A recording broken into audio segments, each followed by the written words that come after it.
In this video, I'm gonna give you the 5 essential steps that you need to run profitable Facebook ads. And if you're not running profitable Facebook ads, this video is gonna walk you through step by step on how not only can you run profitable Facebook ads finally, but actually do Facebook ads that can hopefully scale up to $100,000 per month. I've learned all this knowledge firsthand from scaling my own 3 personal brands past 7 figures and also helping my clients scale past $100,000 per month.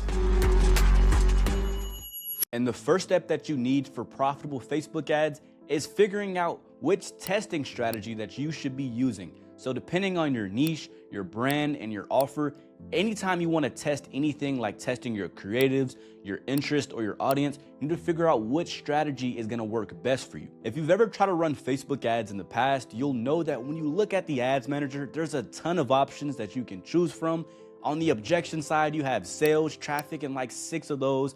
And then you go to the creatives, you have several different strategies that you can test. Every single YouTuber talks about a certain different strategy to being the best. And honestly, each strategy depends on what type of brand you're using, what type of niche you are, and just specifically what type of goal you want for your brand. For creatives, you have different strategies like ABOs, CBOs, and ASCs. For interest, you have things like interest stacking, CBOs, or testing different audiences or retargeting strategies. And quite simply, to put it simple to you, each strategy depends on your brand, and you need to figure out which strategy is gonna work best for your brand. So the first thing I'm ever doing when I go into a brand new Facebook ad account or I'm trying to scale my ads or one of my clients' ads is I'm making sure I know which strategy I'm gonna be using. I don't just have one set strategy. I'm always switching it up and having every single tool at my disposal. Now that right there is the first step, but this second step is arguably way more important, and it's testing your creatives. So I wanna tell you a time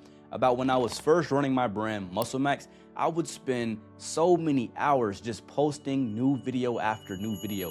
It was about 2 to 3 months. I was posting every single day. I would post 4 times every single day for 2 months straight. And every single video would only get 100 views, 200 views, 300 views. But every single time I would post a video, I would make it look completely different from the last one. I would test new things with my creatives. I would make it shorter, longer, faster, music in the background, no music in the background. I would just keep introducing variables to test to see which would make it go more viral. And on that 2-month mark, I posted one video that was just completely different from any video that I posted. And boom, overnight, from going to 100, 200 views, that one video got 1 million views. And from there, I just literally kept rinsing and repeating. And that's how MuscleMax was born. That's how I found the best creatives that performed for me. So if you actually listen to that story, you'll know just how important it is to testing creatives.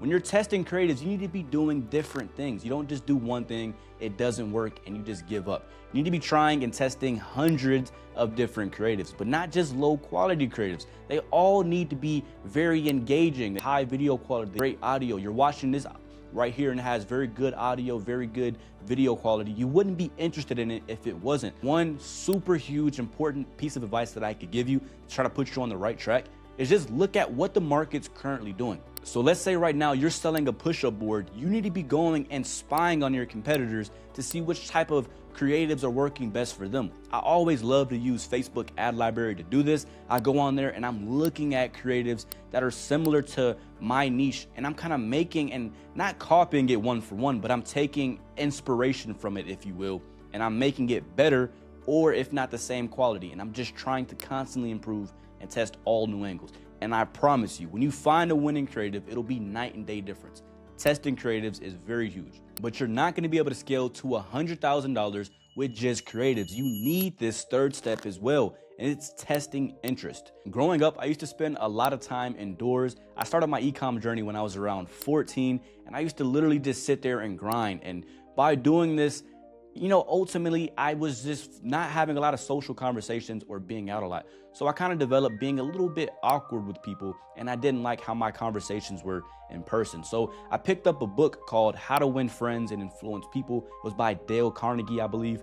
And the book was amazing. Basically, the whole summary of the book is talk about things that the other person are interested in and not what you're interested in. So I would notice when I'm having conversations with people, I'd be talking about all these things that I'm interested in, you know, e-com business. And they're like, dude, I don't care. I care about the things that I'm interested in. So when I flipped it and I started talking about the things the other person was interested in. So let's say if I'm talking to my dad and I'm talking about football, he's a lot more interested in it because that's something he personally loves. Whether I love it or not, I'm talking to his interest and he's gonna love it way more. That's the exact same thing when you're testing interest. You can't be testing interest that has nothing to do with what the person wants. You have to figure out, okay, my customer is going to be buying this product. What other things do they like as well? What are they interested in? If my customer is buying a push-up board, what is my customer also interested in, okay? And it's your job to go test and find those interests. People aren't gonna be paying you their hard-earned money if you don't even know what they're interested in and you can't get it in front of the right people who actually care about your product. And that takes me to the fourth step, which many people aren't doing, but if you're actually doing it, can drastically improve your Facebook ads, and that's testing audiences and different audiences. So if you've ever run Facebook ads, you might have come across what's called a Facebook pixel. And most people don't really know what this pixel is or how to use it to the best advantage. So this pixel, when a customer buys, it's tracking each specific data point in each journey that the customer went. And the pixel is basically taking each of these data points and putting them into a list. I like to take these lists and start running ads to see which of these lists perform the best. You have things like people who go to website visits, people who just engaged with your ad, or people who actually bought the product or added to cart. You need to be testing these different audiences that the pixel is giving you to see which of these audiences perform the best so you can see what your ideal customer is. This is a way that you can just get a little bit more specific with your ads. Like I said, you want to find that optimal interest, but after that, you want to find the actual optimal person. And Facebook is going to be doing that for you and taking these lists and telling Facebook, hey, find me more people like this.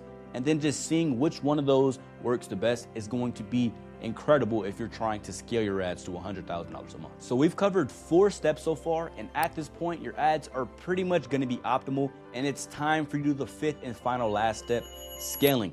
But you need to be very, very, very patient with this, or you're gonna lose a lot of money like I did. There was one brand that I had, and the ads were running super amazing. My ROAS was amazing. I think it was like a 3, 4, or 5.